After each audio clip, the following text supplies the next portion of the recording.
Alô, galerinha do canal BioOnline, tudo bem? Eu sou o professor Marcos André e vamos dar continuidade às nossas revisões, especialmente fisiologia. Então, após a vinheta, fique ligado na revisão de sistema excretor.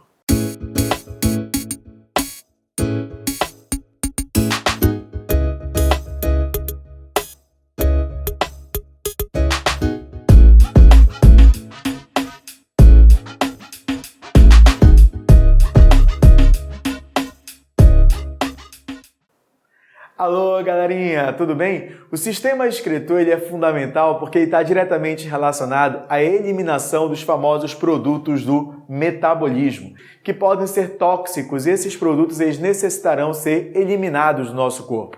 A metabolização de carboidratos e lipídios vai estar diretamente associada à produção de gás carbônico e água e à liberação de energia. Mas o metabolismo de proteínas e ácidos nucleicos vai estar diretamente associado à produção de gás carbônico, água e os famosos excretas nitrogenados. Galerinha, atenção porque eu vou falar que eu acho que é importante a gente citar isso, discutir essa situação. Vem aqui comigo, olha só. Nos dois casos, nós vamos ter a produção de água, correto? Então, veja, aqui eu tenho a produção de água e aqui eu tenho a produção de água. Você sabe que durante a nossa atividade física, a gente libera água até mesmo para resfriar o nosso corpo. Então, esse processo de sudorese corresponde à eliminação também, né? Então, eu posso falar que a pele, por meio da sudorese, também participa do nosso sistema excretor, pois está eliminando água. A gente também percebe a produção de gás carbônico, só que o gás carbônico ele vai ser eliminado pelos nossos pulmões. Aí vem um detalhezinho. Quando eu faço referência a esses excretas nitrogenados, correto? Quem é que vai excretar? O nosso rim. Porque é justamente a partir do nosso rim que há a produção do nosso produto de excreção que corresponde à nossa urina. Galerinha, mas quando eu falo em produtos de excreção, é importante eu frisar um ponto, é importante nós relembrarmos o ponto. Basicamente, existem três tipos de excretas nitrogenados: a amônia, a ureia e o ácido úrico. A toxicidade e solubilidade são pontos importantes para nós discutirmos. Aqui comigo, olha só, a amônia tem elevada toxicidade e elevada solubilidade. A ureia é o intermediário e o ácido úrico é o que tem menos toxicidade e menos solubilidade em água. O hábitat que você encontra animais que excretam, amônia é prioritariamente o hábitat aquático. Ureia e ácido úrico, os ambientes terrestres. Um exemplo de animal que excreta amônia seria o peixe ósseo.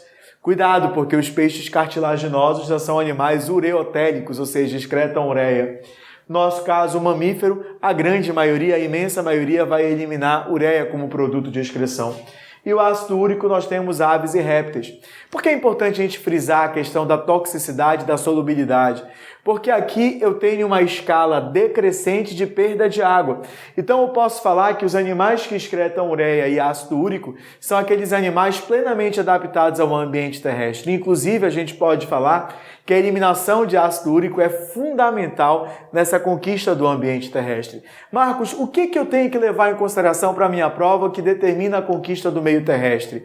O ovo com âmnion, isso é importante, porque a presença do âmnion determina isso também, e alguns anexos embrionários, como o caso do alantoide, a possibilidade de armazenamento discreto, e nesse caso é o ácido úrico. Galerinha, a gente também pode falar que o fígado participa da produção dos nossos produtos de excreção. Por quê? Porque ele é a maior glândula do nosso corpo, ele é responsável por metabolizar substâncias tóxicas, transformando-as em inócuas, mas ele participa da via de excreção, uma vez que nós vamos produzir uma grande quantidade de amônia. Só que lá no nosso fígado acontece um ciclo chamado de ciclo da ornitina, no qual haverá participação de um aminoácido não proteico chamado de ornitina e que é responsável pela transformação da amônia em ureia. Agora, galerinha, qual é a composição do nosso sistema urinário? Então, galerinha, dando continuidade à nossa aula de sistema excretor, vamos tomar muito cuidado com a composição do nosso sistema urinário. Então, a gente vai falar que o nosso sistema urinário ele é formado por 2 rins, 2 ureteres, uma bexiga e o nosso canal da uretra. Atenção, qual é a função dos rins? É a produção da nossa urina. Os ureteres vão transportar a urina, a bexiga vai armazenar a urina e a uretra vai eliminar a urina para o ambiente externo.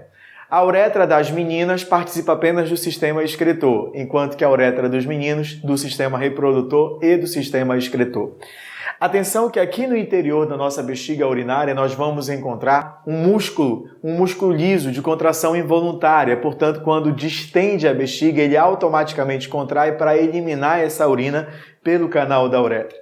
Além disso, durante o desenvolvimento, a gente vai tendo condições de contrair uma musculatura estriada esquelética que funciona como esfíncter, bem na saída do canal da uretra. Isso é o que determina o nosso controle da micção.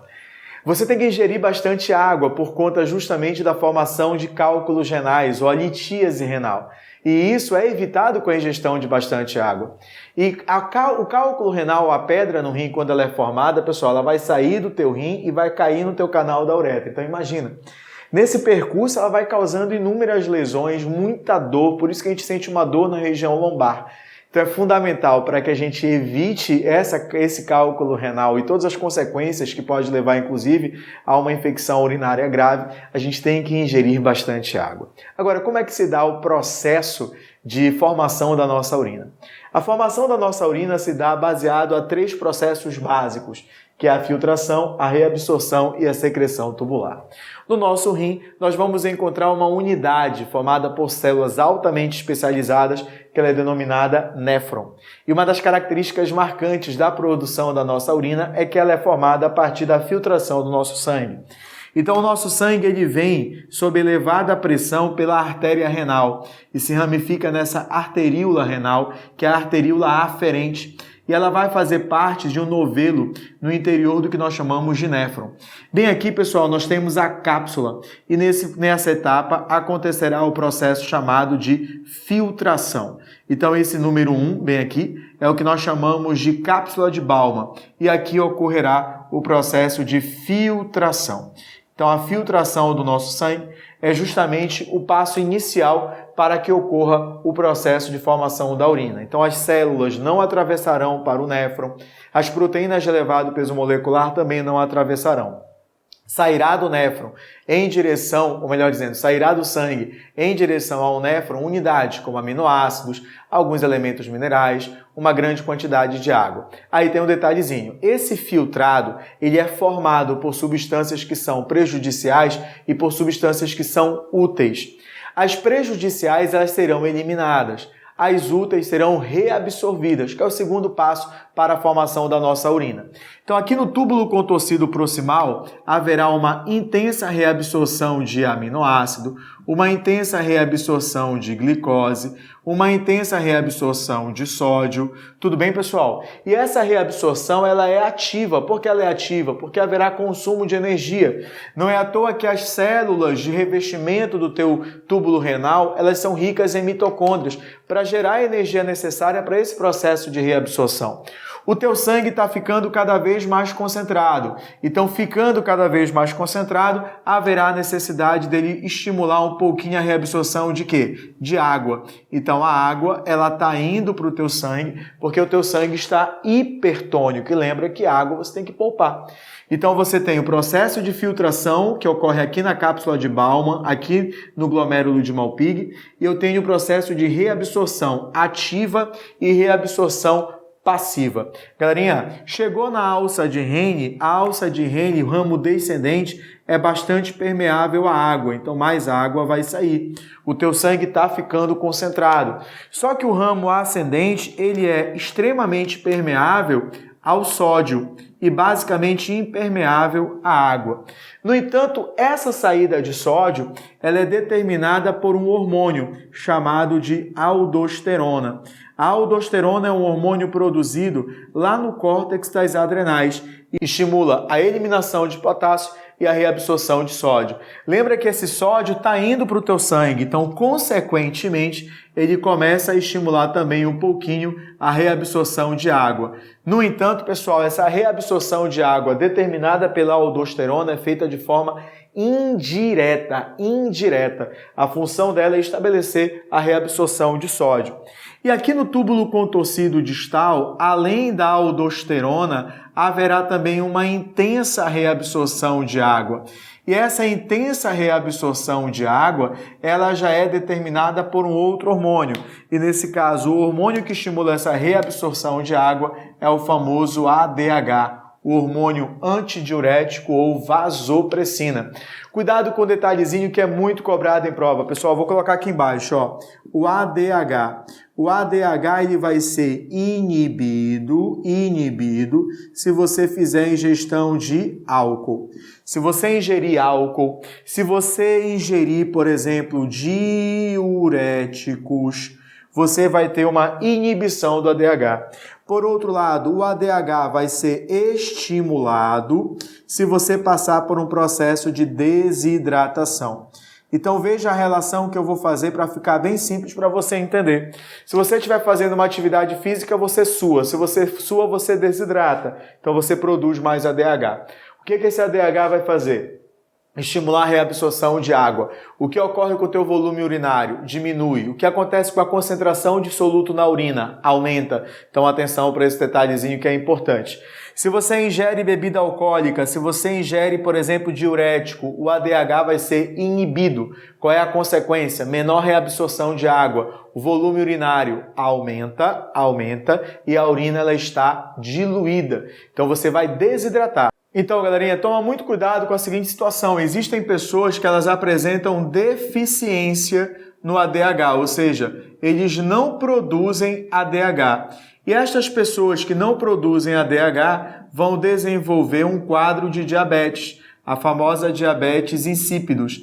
E aí a consequência de um indivíduo portador da diabetes insípidos é o processo de desidratação. Ele tem sede intensa por conta disso.